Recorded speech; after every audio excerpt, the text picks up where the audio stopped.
Salve, salve pessoal, tudo bem? Tudo bem com vocês? Estamos aqui para mais um vídeo. Esse vídeo que eu tenho um assunto muito especial para vocês, que vocês vão gostar bastante. E o assunto desse vídeo são vantagens competitivas. Empresas precisam de vantagens competitivas para durarem ao longo dos anos, para elas sobreviverem, mantendo um alto patamar de lucros. É preciso que elas tenham vantagens competitivas.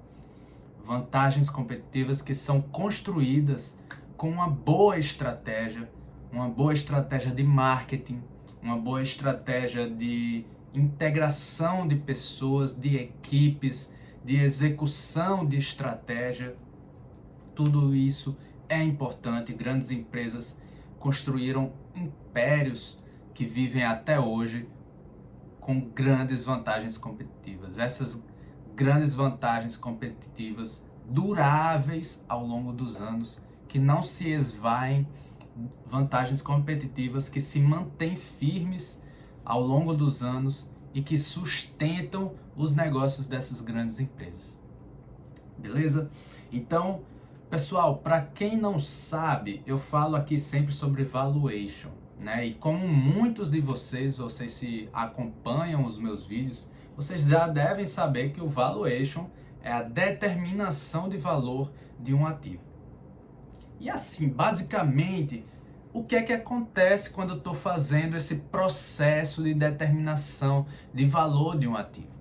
O que acontece basicamente é que eu estou pegando vários valores e estou jogando numa planilha aqui no meu computador, e essa planilha, esse programa, né, que eu criei, que eu programei aqui uma planilha com várias fórmulas, ela vai gerar esse valor que eu preciso, esse valor intrínseco, né, a partir de diversos valores.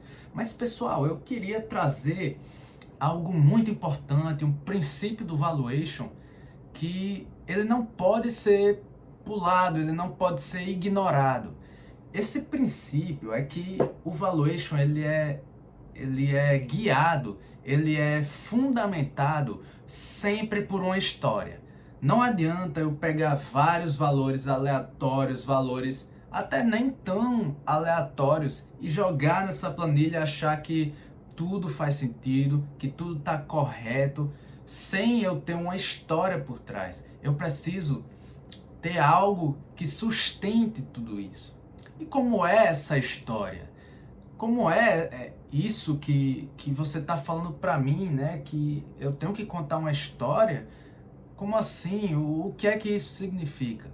Pessoal, essa história, por exemplo, pode ser, eu estou fazendo aqui, vamos dizer que eu estou fazendo o valuation da Coca-Cola, uma grande empresa, uma grande marca, e nesse valuation da Coca-Cola eu vou pegar alguns números de, por exemplo, margem bruta, margem de lucro bruto, né? Eu vou colocar lá ao longo dos anos qual é a margem bruta que eu estou estimando para a Coca-Cola, qual é a margem bruta que ela vai ter ao longo de vários anos, né? E para eu colocar esse valor, essa margem bruta, eu tenho que ter uma história por trás. Que história pode ser essa, né? Isso vem da minha cabeça, é criado? Não. Eu posso olhar para a Coca-Cola, ver o que é essa empresa, né? Como ela tem se comportado ao longo de sua história, e daí eu criar uma determinada história que faça sentido e colocar lá no meu valuation.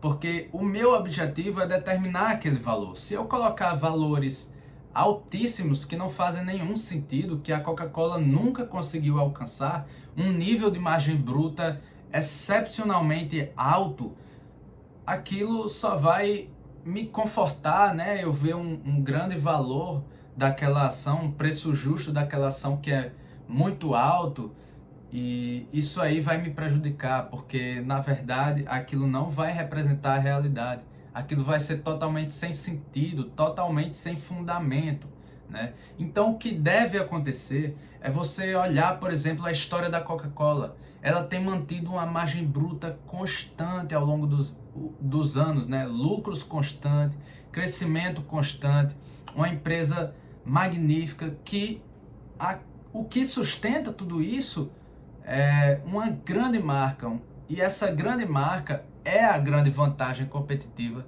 da Coca-Cola. É isso que sustenta todo esse alto lucro gerado pelas vendas, né?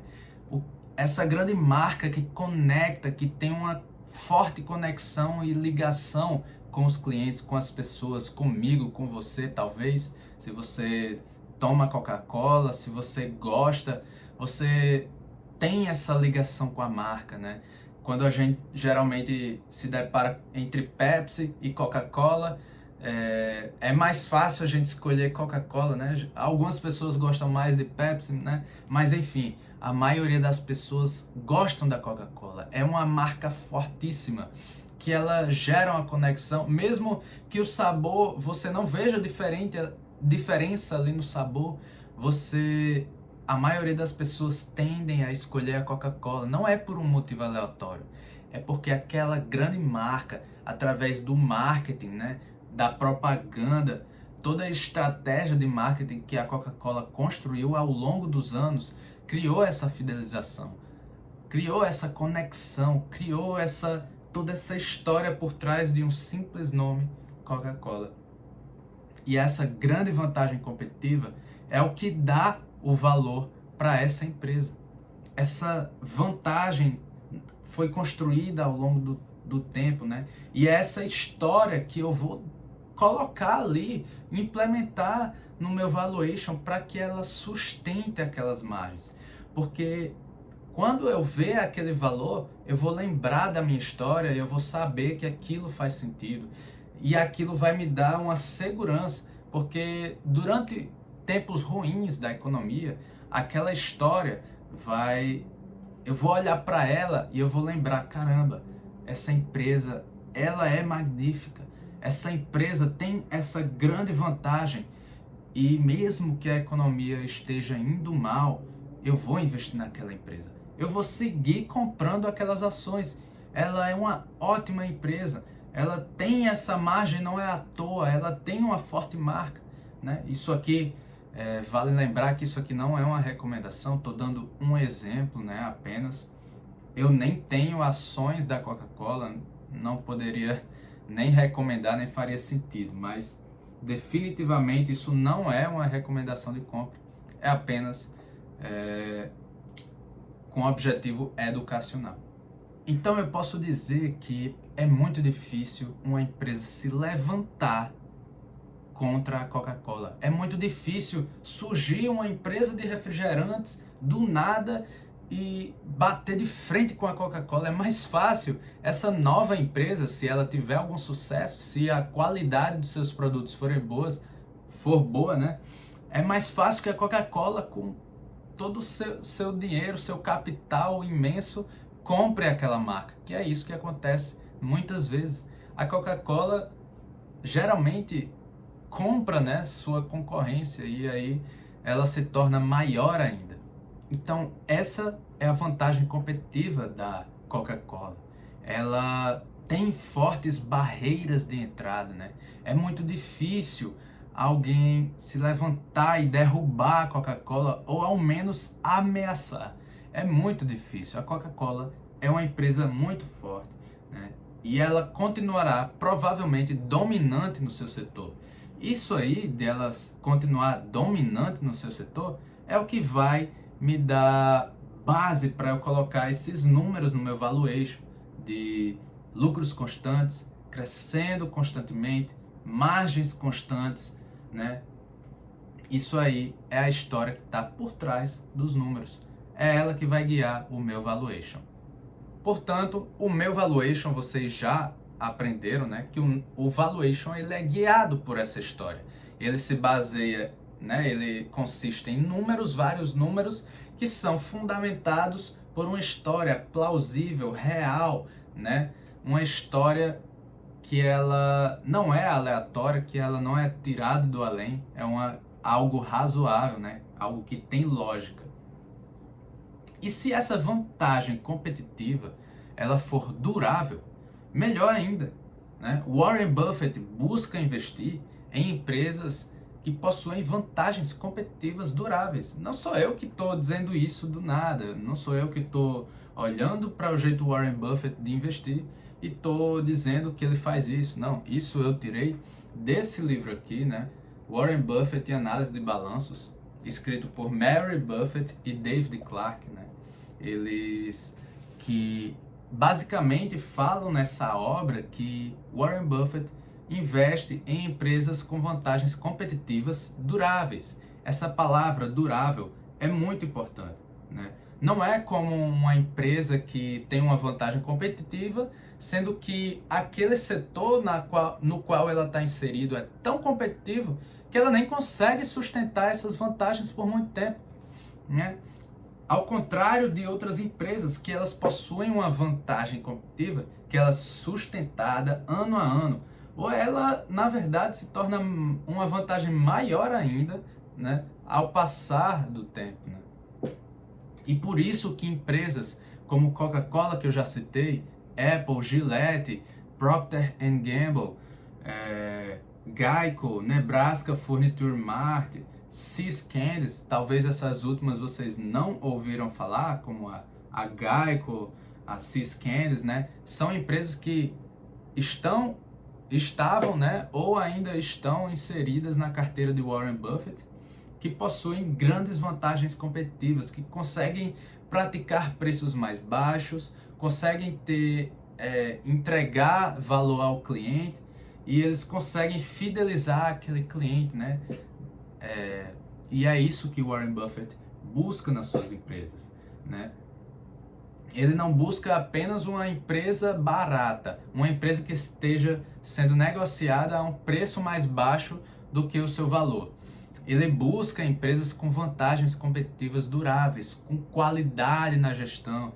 Isso aí é um diferencial muito grande nas empresas que a gente investe, né? Então, pessoal, eu posso citar aqui alguns exemplos para que vocês abram mais os olhos, vejam de forma mais prática empresas que possuem vantagens competitivas duráveis, né? Eu já falei aqui, por exemplo, da Coca-Cola. A Coca-Cola, além de ter uma grande marca, e essa é a sua principal vantagem competitiva, né? É uma marca que as pessoas se conectam, né? E aquilo se reflete nas vendas constantes, crescimento constante, né? Só que a Coca-Cola também possui grandes ativos. Ela possui muitas fábricas, né? Possuem muito ativo imobilizado, né? Isso está tudo registrado lá no balanço patrimonial da Coca-Cola. E essa vantagem de ter grandes ativos, ela cria uma barreira de entrada contra outras empresas. Porque é muito difícil, é muito caro, custa muito você criar uma empresa de bebidas do tamanho da Coca-Cola. É muito difícil. É uma empresa que possui bilhões de dólares em ativo imobilizado. Então, para eu construir fábricas, para eu adquirir maquinário, equipamentos, equipamento de logística, né? Tudo isso custa muito, é muito capital. Então, acho que nem uma pessoa muito rica que tivesse esse capital suficiente, acho que nem essa pessoa iria querer combater a Coca-Cola, porque ela teria que enfrentar uma grande marca, ela teria que enfrentar algo que tem um valor intrínseco, porque não é só aquele valor, o custo em dinheiro dos ativos imobilizados, é o valor intrínseco da marca, né? É aquela construção feita ao longo dos anos, de muitos anos de estratégia de marketing para construir uma marca, para se posicionar. Tudo isso exige muito mais do que capital, dinheiro. Isso exige também capital intelectual, pessoas trabalhando para essa empresa, uma estratégia, uma boa estratégia. Então não é só o dinheiro que conta, né? Só que mesmo que fosse somente o dinheiro, seria muito difícil você, primeiramente, combater a Pepsi, né? A Pepsi que já é muito grande e a Coca-Cola ainda é maior, então é uma empresa que possui uma grande vantagem, ela não precisa estar todo ano inovando nos seus produtos. A Coca-Cola é a mesma há muito tempo, ela basicamente é a mesma, né?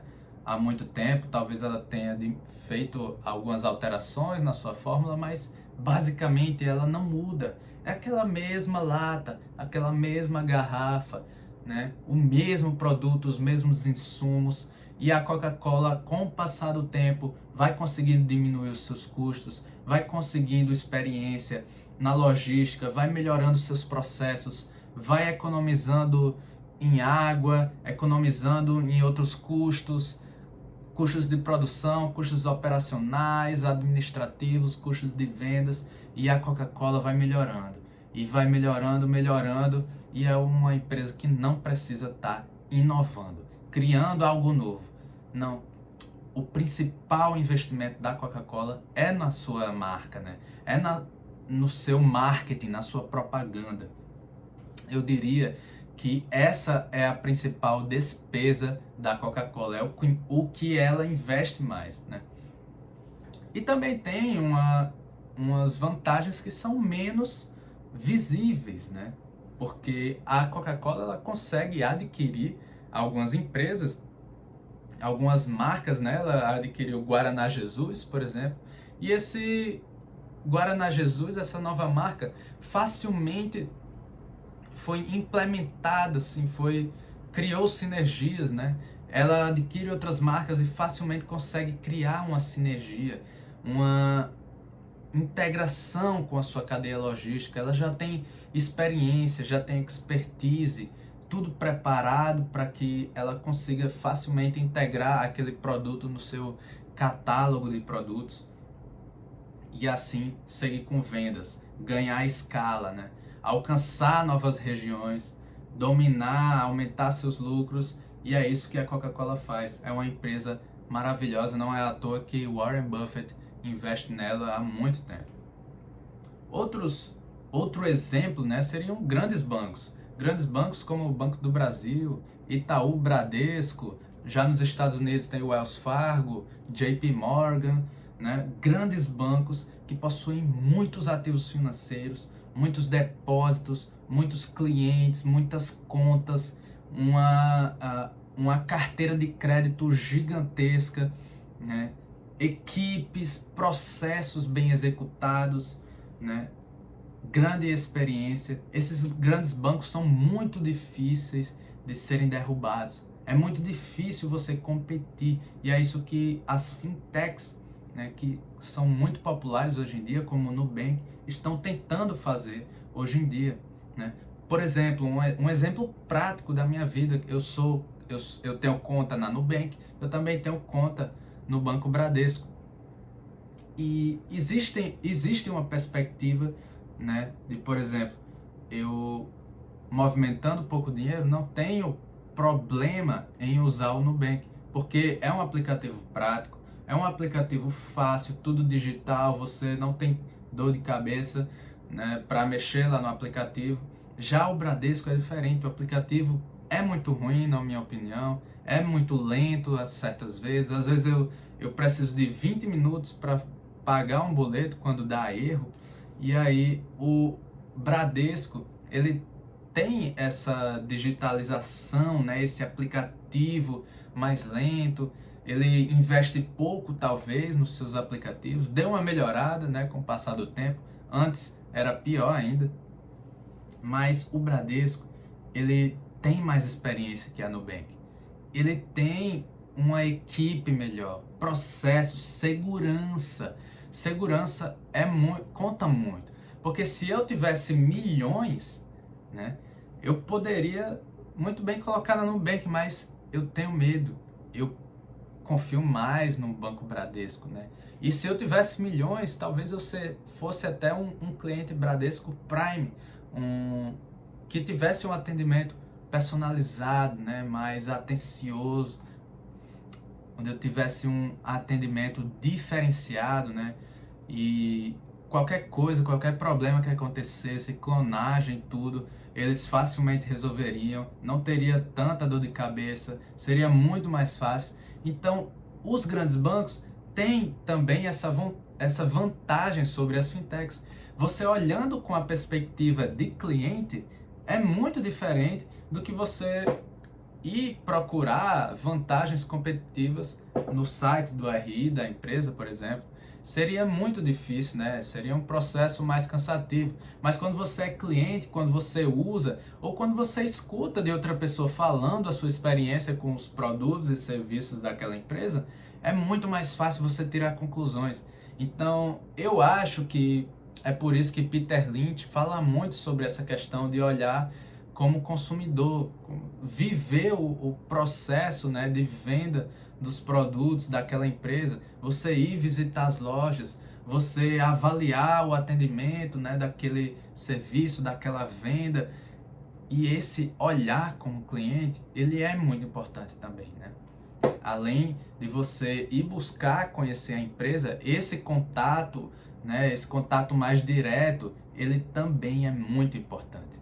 Outra coisa que acontece já nesse setor financeiro ainda é que as fintechs elas são muito populares, porém elas têm muita dificuldade de monetizar os seus serviços. Eu, por exemplo, eu acho que eu nunca paguei nada para a Nubank, porque transferência é tudo gratuito. Acho que só o saque, na verdade, foi onde eu paguei alguma coisa, alguma taxa, não sei nem se foi toda para a Nubank, mas ela tem essa dificuldade de monetizar, né? Já com a conta corrente da Bradesco, já paguei diversas taxas de tudo. Eu acho que a minha conta, na verdade, já chegou a estar negativo de cesta básica, algo que uma despesa lá que eu nem sabia o que era e mandei cancelar e tudo. Tem esse diferencial, né? Só que o Nubank, ele alcança mais pessoas que movimentam um pouco dinheiro, né? Que buscam pagar menos taxas, que buscam praticidade, né? Um aplicativo lá que é muito rápido, muito bom, você resolve tudo. Só que a empresa em si tem uma baixa receita por causa disso, porque ela dificilmente consegue monetizar todos os seus serviços. Outra coisa, né, é que os bancos, os grandes bancos, eles conseguem também se digitalizar. Você vê aí o Banco do Brasil se digitalizando. Já ouvi muita gente falando bem dos aplicativos de Itaú, Banco do Brasil, que são grandes bancos e não deixam de se digitalizar, né? Que estão comprando startups de tecnologia, startups para fazer um bom aplicativo. E essas empresas, elas têm muito capital. Isso também é uma grande vantagem. Então, é muito difícil. Eu não sei como tá agora, não acompanho de perto o setor, mas é muito difícil. Eu acho que é muito difícil a Nubank valer mais assim do que um Itaú, que é o maior banco privado da América Latina. É muito difícil vencer o Banco do Brasil, um grande banco, um banco com maior penetração, né, no Brasil. É muito difícil bater um banco desse, né? Tem outro setor também de aplicativos e jogos, né, que ele possui menos barreiras de entrada. Porque exige menos capital para você criar um aplicativo. Criar um jogo talvez seja mais caro do que um aplicativo, né?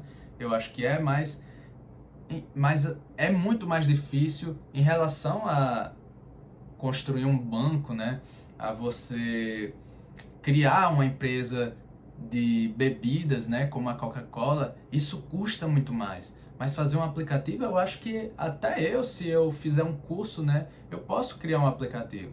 Muita gente cria aplicativos, né, e isso aí é muito fácil. Então, possui menos barreiras de entrada. Veja aí a batalha das redes sociais, Instagram e TikTok, né? Não é necessário, assim, 200 bilhões de dólares para criar uma rede social. Não, é um aplicativo, né? Você precisa, claro, de capital para começar a crescer, mas dar o ponto inicial, dar o ponto de partida, talvez não seja assim tão custoso, né, tão oneroso, né, para se fazer. Então o TikTok, apesar dele não ter o tamanho do Instagram, né, o tamanho do Facebook, ele segue firme hoje, ele cresceu bastante, né? Então esse setor ainda não tem muitas barreiras de entrada, né? Mas apesar da concorrência que se levantou, né, o TikTok contra a empresa de Mark Zuckerberg, ele detém muitos ativos, né? Apesar disso, o Facebook ainda tem muitos usuários ativos.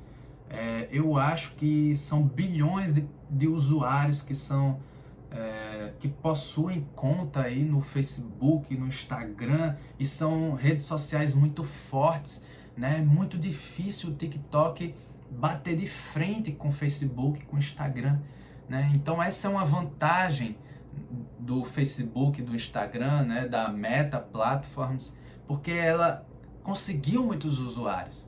Ela conseguiu reter eu e você. Hoje eu estou aqui gravando um vídeo para o Instagram, para o Facebook, né?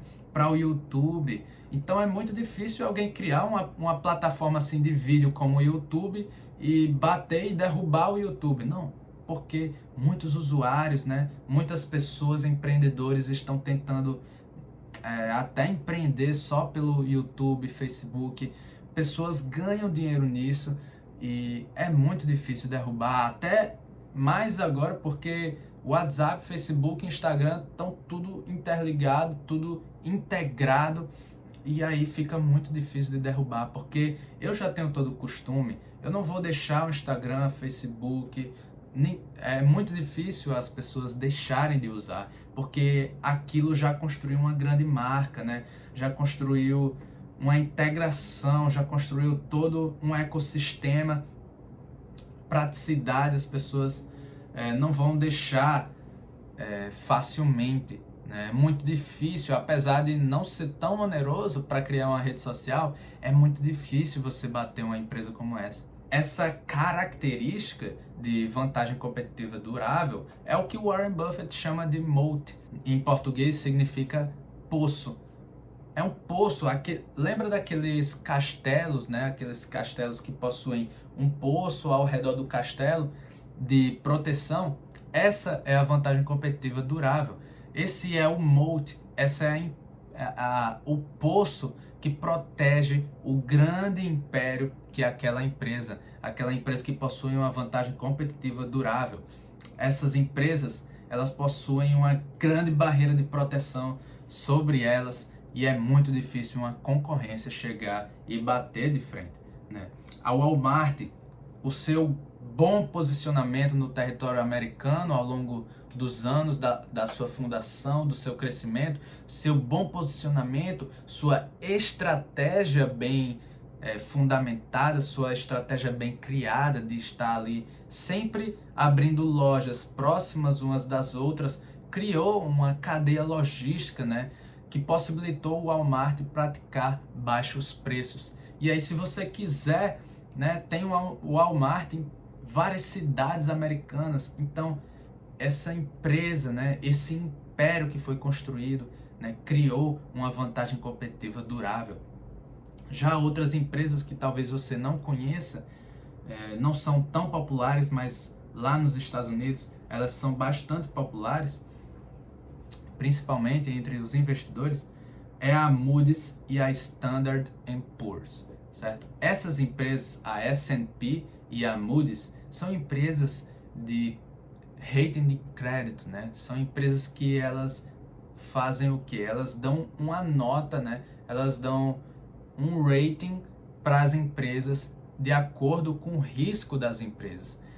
E elas fazem um serviço exclusivo, um serviço que não é toda empresa que consegue fazer. Na verdade, eu diria que apenas essas duas empresas fazem esse tipo de serviço. A Fitch Ratings também faz esse tipo de serviço, mas não é tão forte como a Moody's e a S&P. São empresas que são buscadas, né? Essas empresas de rating, elas são buscadas pela maioria das empresas ao redor do mundo. E elas possuem esse serviço exclusivo, que não são todos que conseguem, né?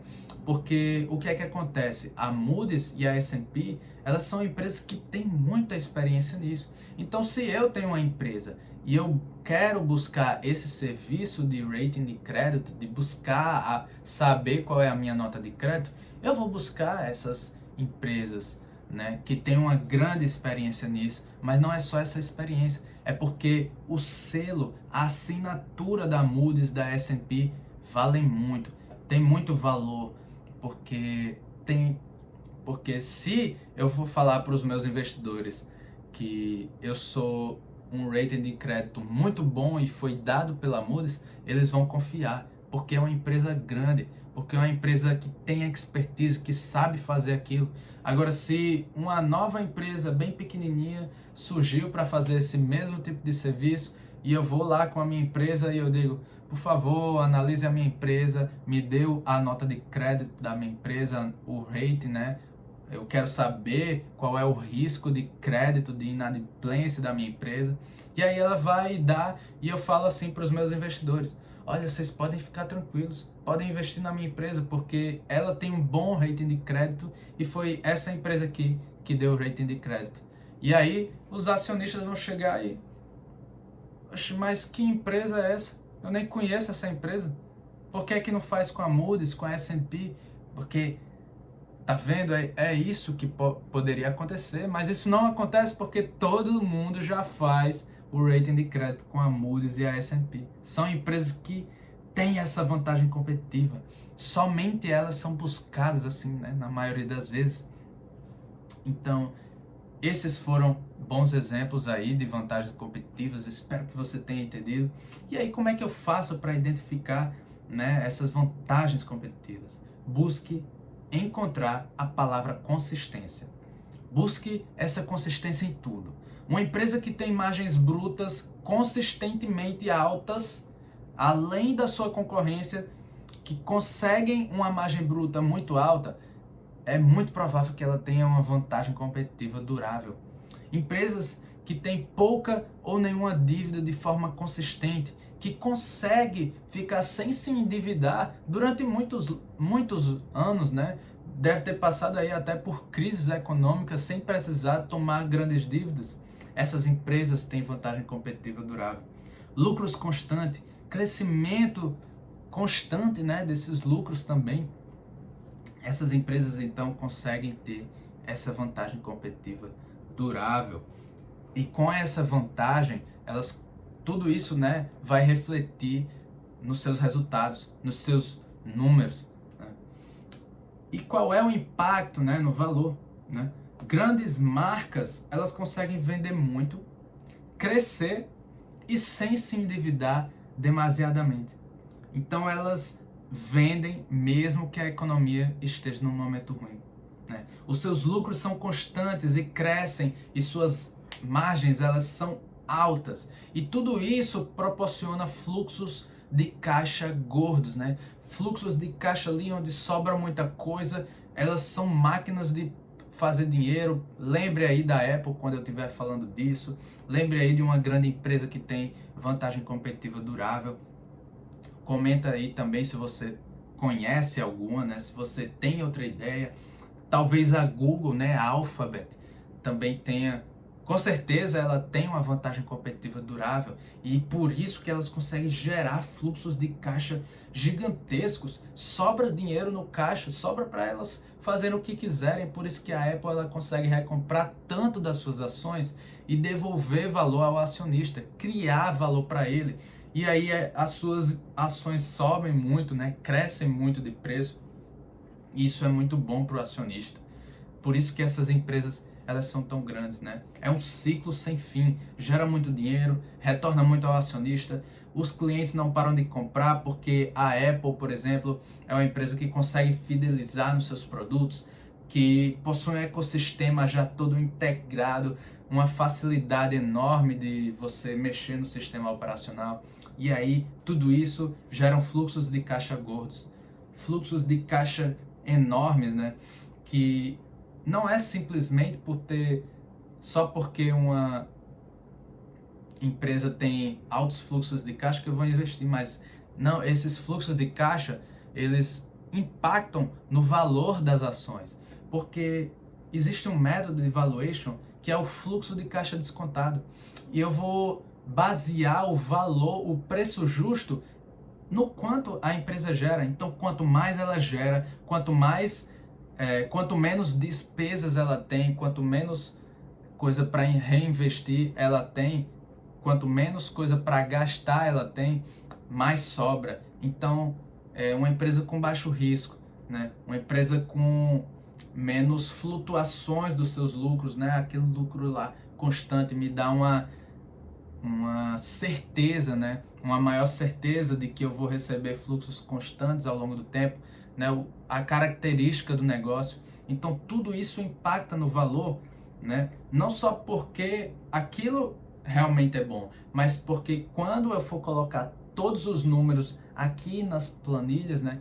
Aquilo vai me gerar um valor mais alto, porque todo o modelo ele está preparado, ele foi criado, um modelo de fluxo de caixa descontado, para se basear em tudo isso, né? No risco, no quanto a empresa gera, como aqueles fluxos crescem, né? Quanto sobra para reinvestir, para devolver ao acionista, né? Para crescer mais. Tudo isso vai estar embutido ali no modelo, na planilha, ela vai calcular tudo, ela vai ver tudo, porque se eu coloco um crescimento mais alto, né, para aqueles fluxos de caixa e fluxos de caixa maiores ainda, então o valor calculado pelo programa, ele vai subir. Só que para isso eu preciso contar a história, eu preciso ter uma história por trás de tudo isso.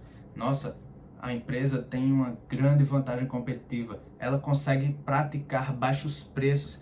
Os clientes só vão lá, só vão comprar lá porque tudo é mais barato e suas margens são maiores, ela gasta menos e ela devolve muito ao acionista por causa disso.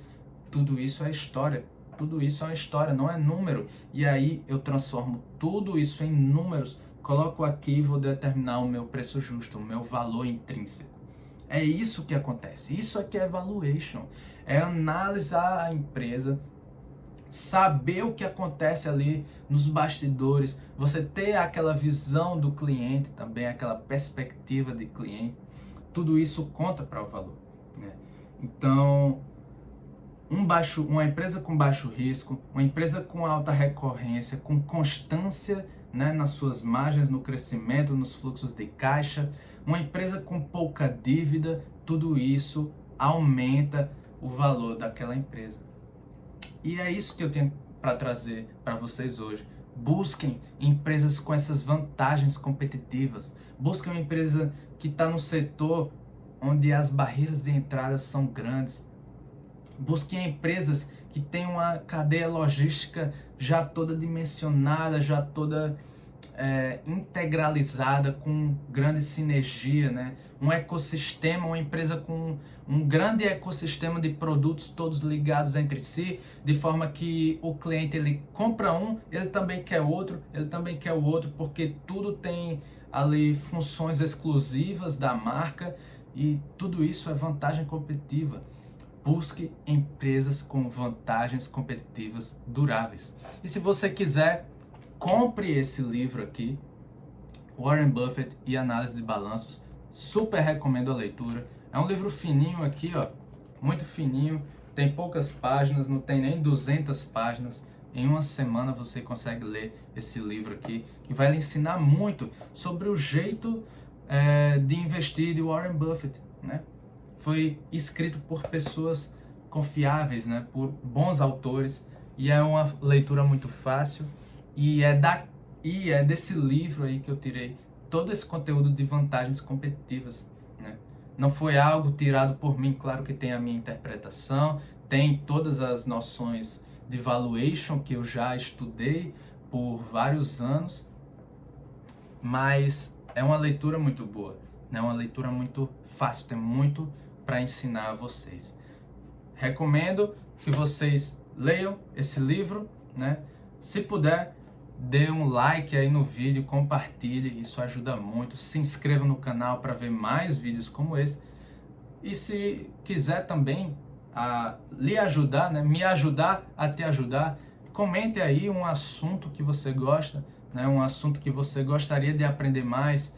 Se isso tem a ver com valor, provavelmente se isso tem a ver com investimentos, vai ter algum assunto para falar sobre valuation e eu vou estar trazendo aqui, se for possível, tudo sobre esse assunto para que possa retornar valor também a você.